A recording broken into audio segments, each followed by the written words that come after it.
Felicità è un cuscino di piume, l'acqua del fiume che passa e che va, e la pioggia che scende dietro alle tende, la felicità. Méfie-toi de la normalité. Les gens normaux, ça cache quelque chose. Felicità, felicità. Probablement que dans la genèse de Felicità, il y a mon désir de prolonger le rapport père-fille, cette chose-là, et de le faire à ma façon à moi, plus petite, plus intime, plus marginale que ce qu'était Le Prince oublié, qui était un gros film avec tout ce que ça implique, presque plus comme un haïku japonais que dans un gros récit à la Walt Disney, on va dire. Voilà. Le début de l'écriture, c'est la somme de plein de choses, une idée qui est par là, une frustration ici, et puis tout ça fait une grande soupe, et puis un jour on sait dans quoi on se lance. Moi j'avais envie de quelque chose qui soit simple, qui soit ludique, et qui parle de la marge. Voilà, c'était ça mon idée. Et puis qu'il y ait un côté jeu de piste dans le film, que on ne suive pas une ligne toute droite, mais qu'on parte d'un côté, et puis finalement non, le film part d'un autre. Une façon d'impliquer pas mal le spectateur dans le récit.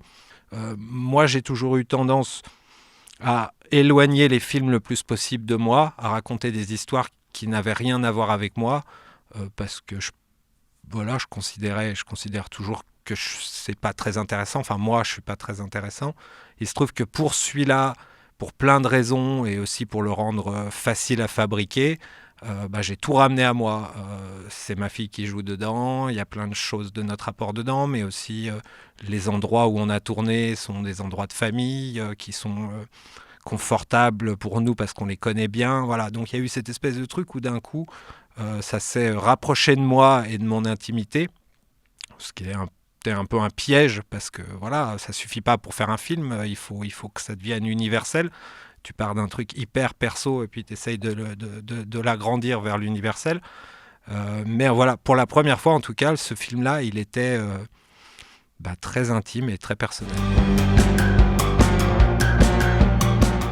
Quelque chose que je me suis assez vite dit, c'est que c'est pas parce qu'on fait un film sur la liberté, l'amour, la joie qu'on doit détourner les yeux des conséquences de la liberté, de tout ça. Il fallait que, quelque part, on voit que la liberté, ça a un prix, surtout sur une gamine de 12 ans, que la liberté, ça implique des moments difficiles, ça, voilà, il va en prison.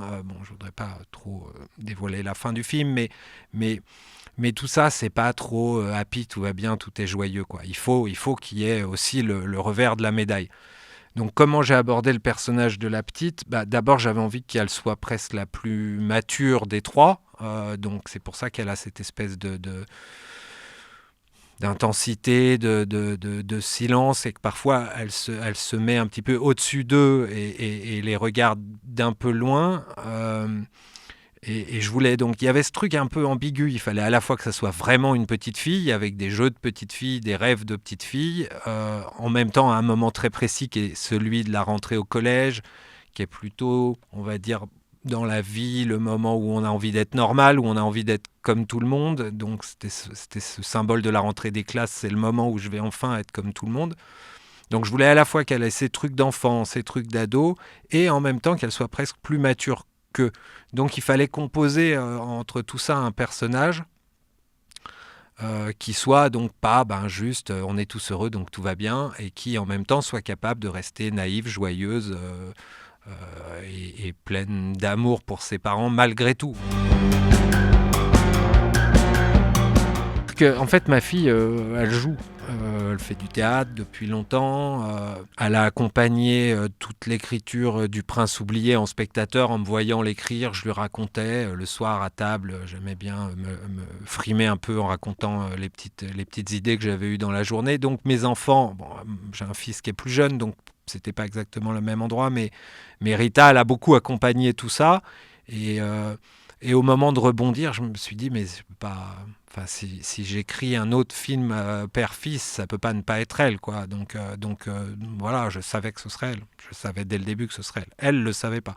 Elle l'a appris très très tard, presque, je dirais 3 semaines avant de tourner le film, on lui a annoncé que ce serait elle, quoi.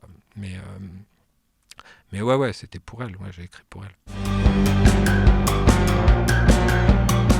Pio, j'ai voulu tout de suite que ça soit lui et il a tout de suite dit oui avec beaucoup d'enthousiasme. Et il fallait trouver la mère pour composer ce triangle.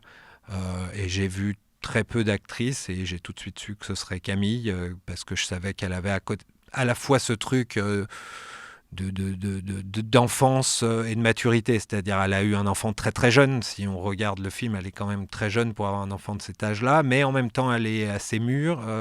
Elle est à la fois très punk quelque part et en même temps très sensée, presque plus que les autres. C'est elle qui rappelle à son mari il faut aller à l'école, c'est important pour elle, etc. Donc j'ai tout de suite su que ce serait Camille. Donc il se trouve que la force, la puissance de Pio, la finesse de ce qui fait dans le film, cette force de Camille et puis ce que proposait Rita, l'intensité que proposait la petite, les trois ensemble, ça a fait famille et ça a marché. C'est un film qui étrangement déclenche beaucoup d'amour.